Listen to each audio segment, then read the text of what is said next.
Seigneur, nous avons soif que tu viennes nous visiter encore ce matin. Que tu viennes, Seigneur, encourager. Que tu viennes guérir. Bonjour chers téléspectateurs, chères téléspectatrices. Nous sommes aujourd'hui sur la chaîne chrétienne Couronne de Vie.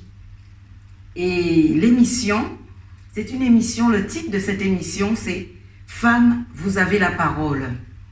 Et vraiment, la télévision, c'est un moyen que Dieu nous donne, que nous devons utiliser pour que la parole de Dieu aille le plus loin possible. Il a dit dans ces derniers temps, la parole doit arriver au fin fond de la terre. Et nous sommes là cet après-midi pour parler, nous entretenir. Et aujourd'hui, le thème, c'est « Où en es-tu dans ta préparation ?» Parce que oui, nous devons nous préparer. Mais avant d'entrer vraiment dans ce thème, nous allons mettre vraiment les murs pour encadrer tout cela. Dans Osée 4:6, la parole de Dieu nous dit « Mon peuple est détruit par manque de connaissance. » Manque de connaissance de quoi?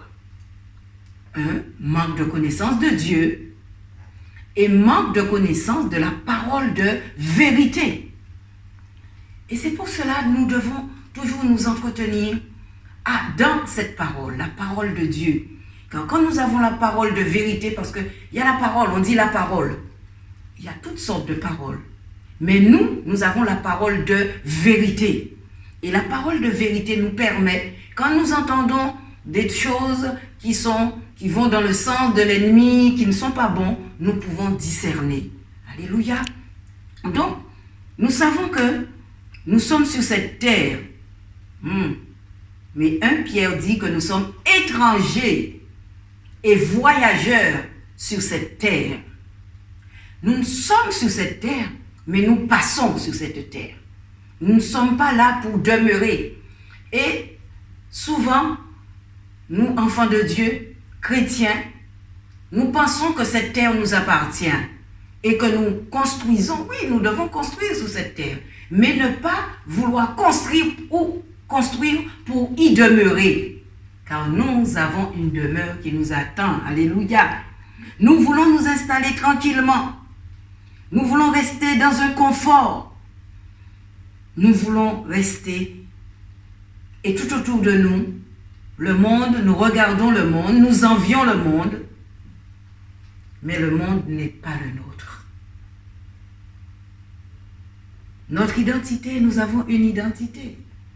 Et si nous voulons rester sur cette terre pour y demeurer éternellement, notre identité s'effrite. Car nous sommes citoyens du royaume des cieux. C'est ça notre identité. Et si nous sommes citoyens du royaume des cieux, ce royaume n'est pas sur la terre. Nous disons du royaume des cieux. Donc nous devons être vraiment comme le pèlerin, le voyageur qui a ses bagages, qui les dépose pour un temps, mais qui sait qu'il va en quelque part. Et déjà même au temps des apôtres, les apôtres étaient sur cette terre et ils attendaient de partir. Ils attendaient qu'ils allaient rencontrer le Seigneur, qu'ils allaient rencontrer Dieu. Et nous aussi, enfants de Dieu, chrétiens, nous devons être dans cette attitude. Nous ne devons pas être stagnants, mais en marche. Alléluia, nous devons être en marche. Et nous allons regarder, parce que quand ce sont des enseignements, nous devons aussi regarder la parole. Regardez la parole. Nous regardons Philippiens 3:20. Je vais vous lire Philippiens 3:20. Alléluia.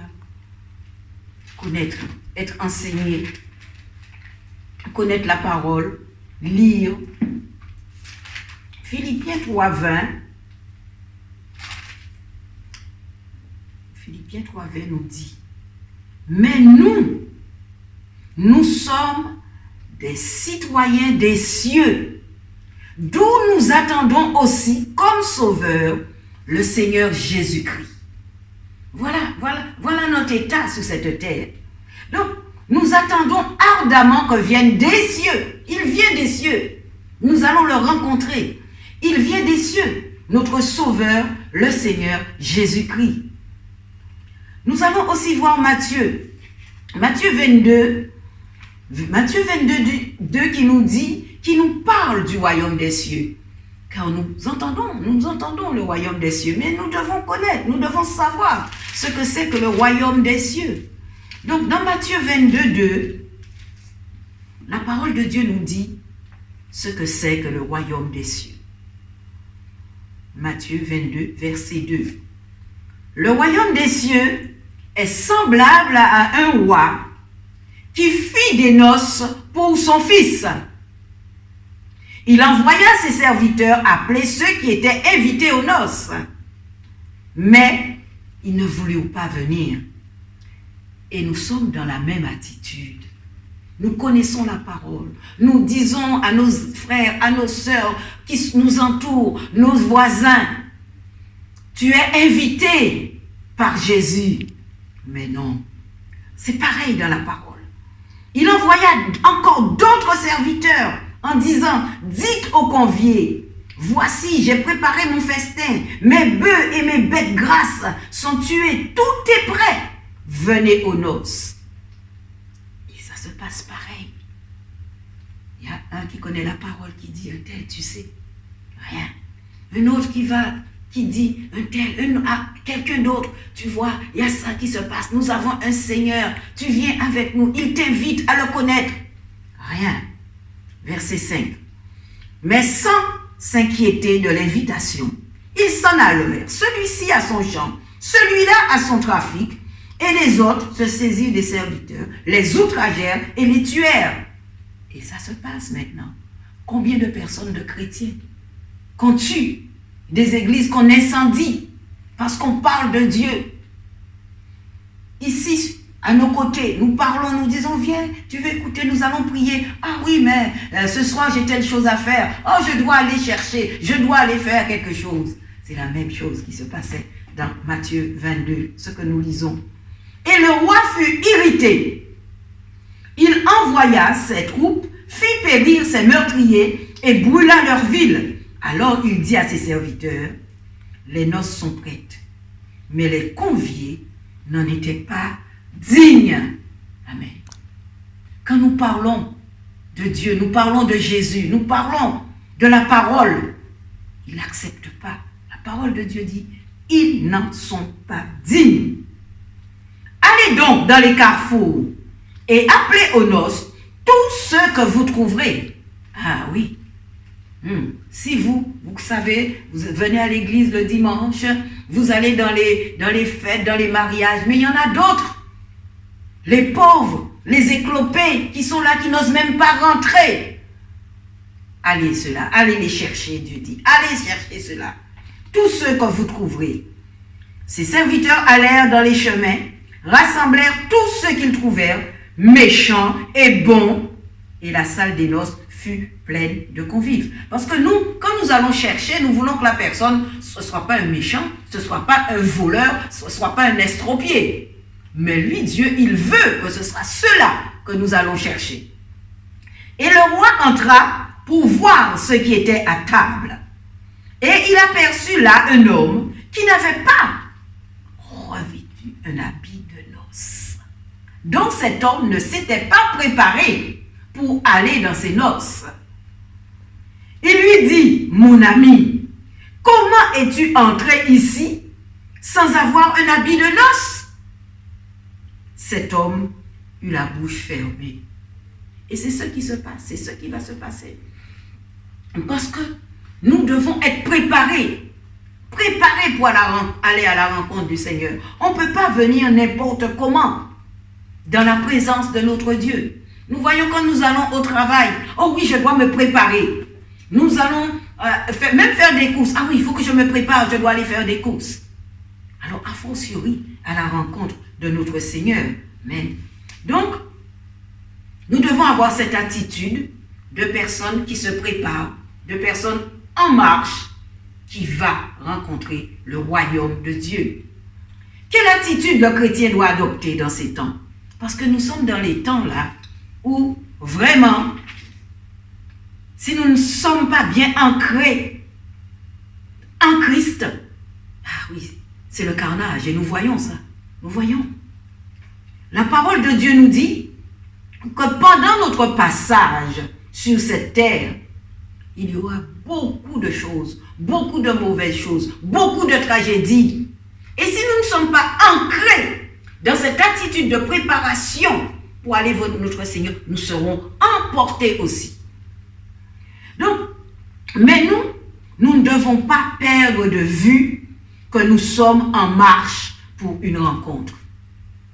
Le feu est là, on regarde où on va.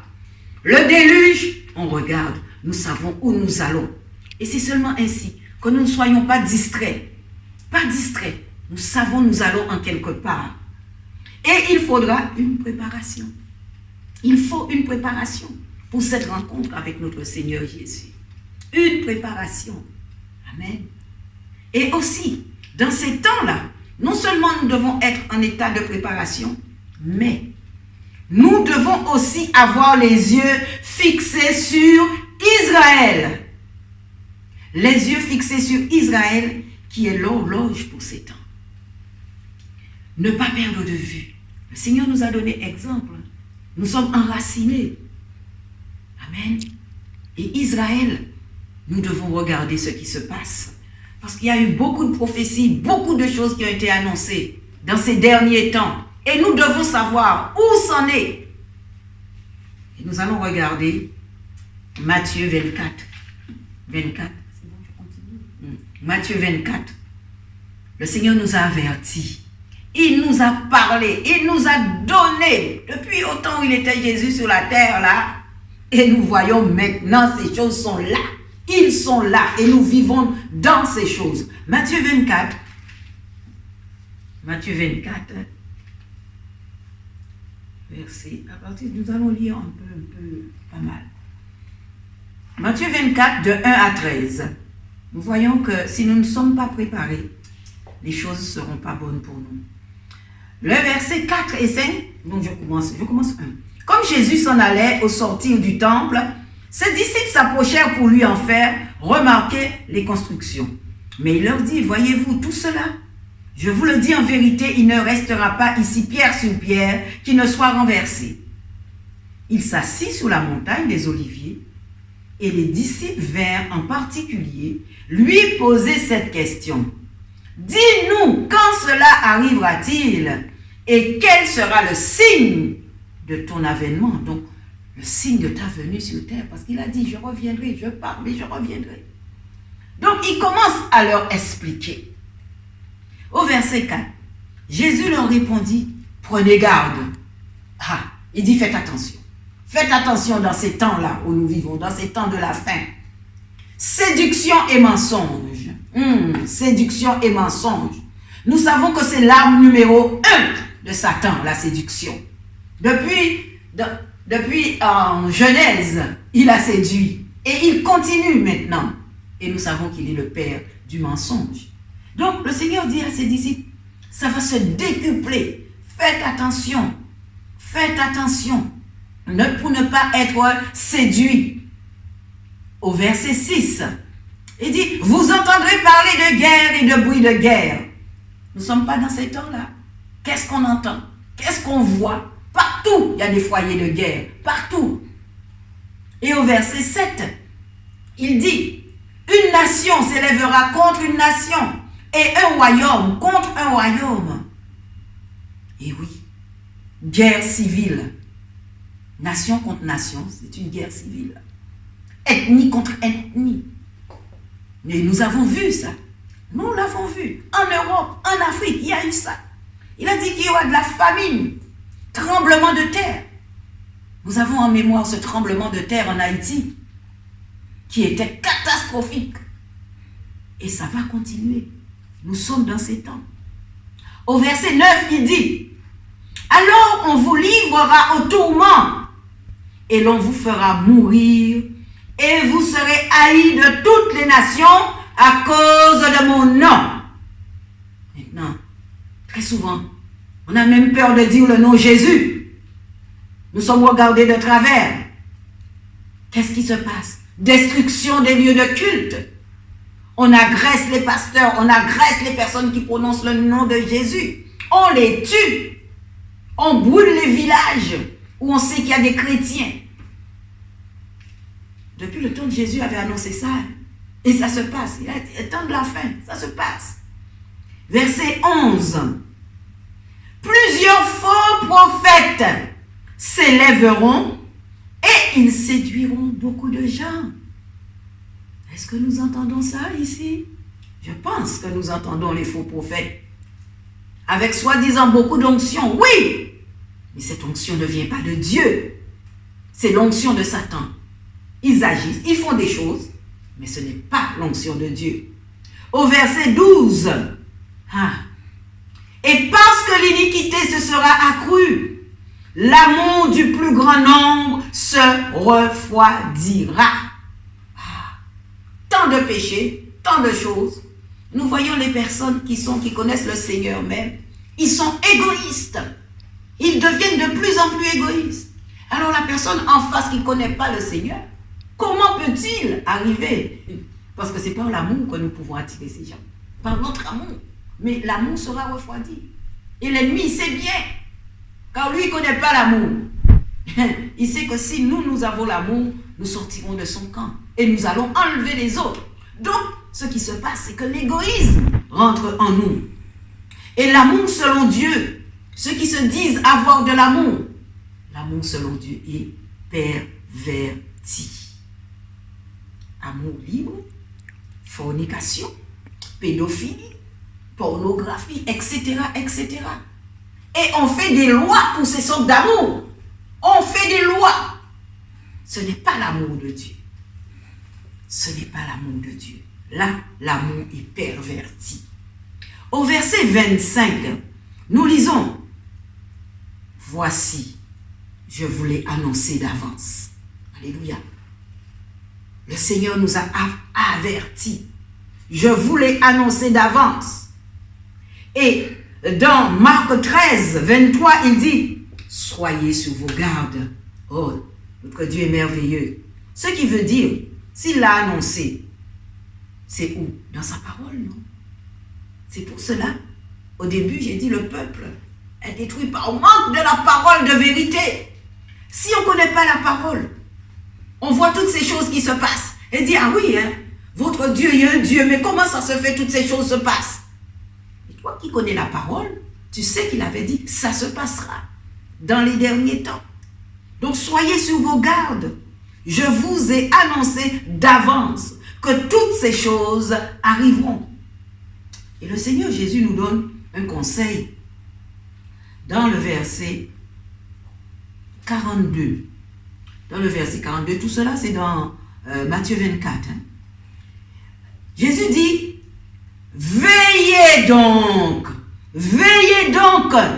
puisque vous ne savez pas quel jour votre Seigneur reviendra. On ne sait pas. Veillez, veillez.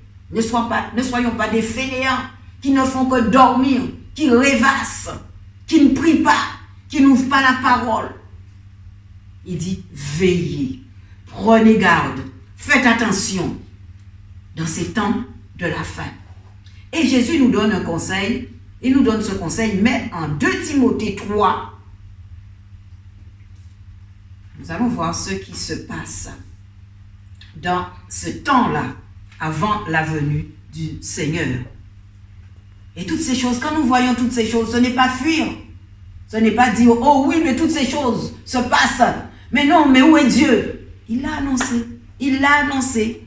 Et 2 Timothée 3, du verset 1 à 7, nous allons voir. Et nous sommes en plein dedans. Nous sommes en plein dedans.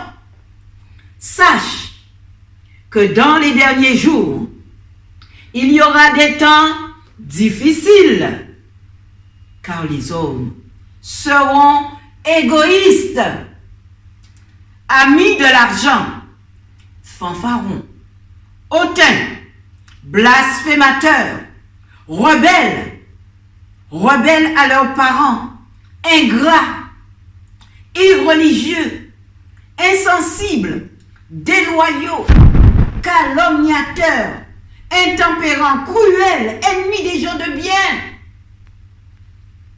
traîtres, emportés, enflé d'orgueil, aimant le plaisir plus que Dieu, ayant l'apparence, toute une apparence de piété, mais le cœur est mauvais, ayant l'apparence de piété, mais reniant ce qui en fait la force. Éloigne-toi de ces hommes-là. Alléluia. Éloigne-toi de ces gens. Et nous voyons ces gens-là. Ils y sont là, dans ces temps-là.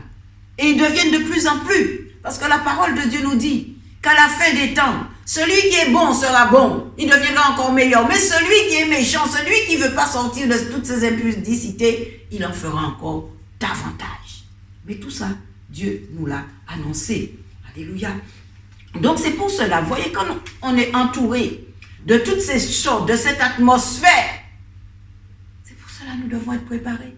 Nous devons être dans une attitude de préparation. Ne pas perdre de vue ce que nous faisons sur cette terre. Nous voyons que uniquement, la parole de Dieu le dit, uniquement ceux qui se prépareront pourront rencontrer le Seigneur. Uniquement ceux qui seront préparés pourront arriver dans notre royaume. Alléluia. Parce que n'importe qui ne peut pas rentrer. Même chez nous, nous ne faisons pas entrer n'importe qui. A fortiori dans le royaume de Dieu. Parce que le Seigneur nous a dit, je viendrai vous chercher. Et Apocalypse 19, 7 nous confirme. Si nous voulons arriver là-bas, nous voulons aller là où il nous attend, il faut être préparé. Apocalypse 19, le verset 7. Apocalypse 19, le verset 7 nous dit, réjouissons-nous, soyons dans l'allégresse et donnons-lui gloire, car les noces de l'agneau sont venues et son épouse s'est préparée. Soyons dans la joie. Peut-être en ce moment nous souffrons parce qu'on se prépare. Nous ne sommes pas pareils que les autres qui sont là, qui jouissent de la vie. Parce que dans la préparation, ça fait mal. Parce que c'est la préparation spirituelle. Donc il y a le combat, la chair combat. Et nous souffrons. Mais il dit, nous devons être préparés. Et ensuite, quand il dit son épouse s'est préparée, elle a été, et on continue, elle a été autorisée à s'habiller de fin tissu de lin, brillant et pur. Et ce tissu de lin représente les œuvres justes des membres du peuple de Dieu. Amen. Nous pouvons voir deux exemples de préparation. Nous connaissons la reine Esther. La reine Esther qui devait aller rencontrer un roi. Et c'est un roi terrestre, un roi charnel. Cette grande préparation qu'elle a faite. Alors, a fortiori, nous qui allons rencontrer le roi des rois. Esther 2.12. Nous voyons qu'Esther s'est présentée au roi. Présentée devant le roi. Pendant un an, elle s'est préparée pour voir le roi une fois. Elle était présentée une seule fois parce qu'il y avait plusieurs qui se présentaient. Donc 6 mois, elle s'est lavée d'huile, elle s'est lavée de choses odorantes. 6 mois pendant ce temps, pour une seule journée. Une seule journée. Et pour nous, c'est pareil. Nous devons nous laver, nous purifier. L'huile, l'eau de l'esprit, encore et encore. 6 mois, l'huile, 6 mois, l'eau. On va voir 2.12. Esther 2.12. Exactement. Esther. Esther 2. Esther 2, le verset 12 nous dit, chaque jeune fille allait à son tour vers le roi Assuérus après avoir employé 12 mois à ce qui était prescrit aux femmes. Pendant ce temps, elles prenaient soin de leur toilette, 6 mois avec de l'huile de myrrhe et 6 mois avec des aromates et des parfums en usage parmi les femmes.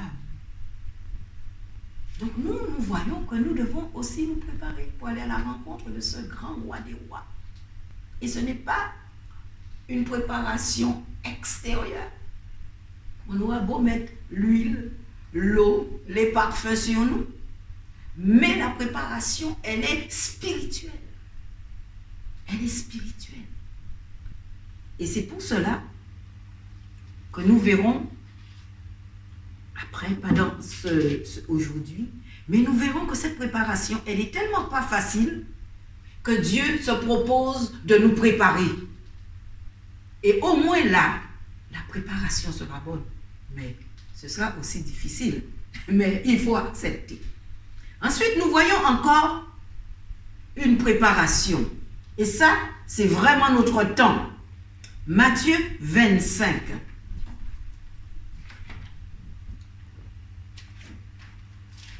Matthieu 25, verset 1. Matthieu 25, verset 1, à partir du verset 1.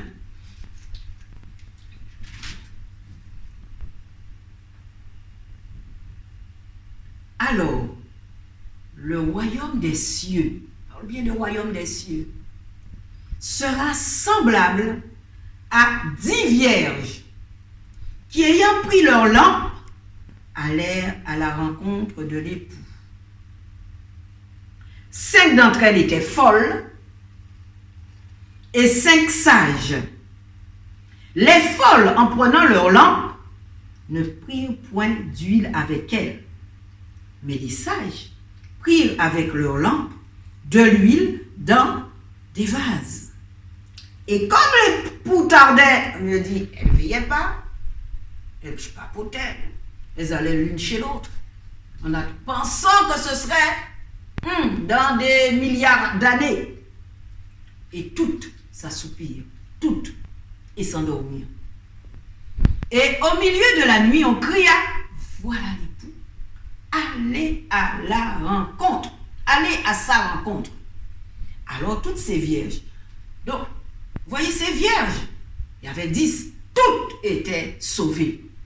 10 vierges, donc elles étaient sauvées, les 10, mais il y en avait qui n'étaient pas préparées. On continue. Alors toutes ces vierges se réveillèrent et préparèrent leurs lampes. Les folles dirent aux sages, donnez-nous de votre huile, car nos lampes s'éteignent.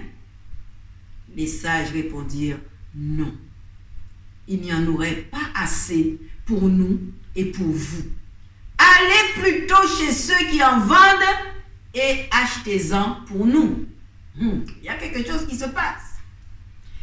Pendant qu'ils allaient en acheter, l'époux arriva. Celles qui étaient prêtes entrèrent avec lui dans la salle des noces et la porte fut fermée.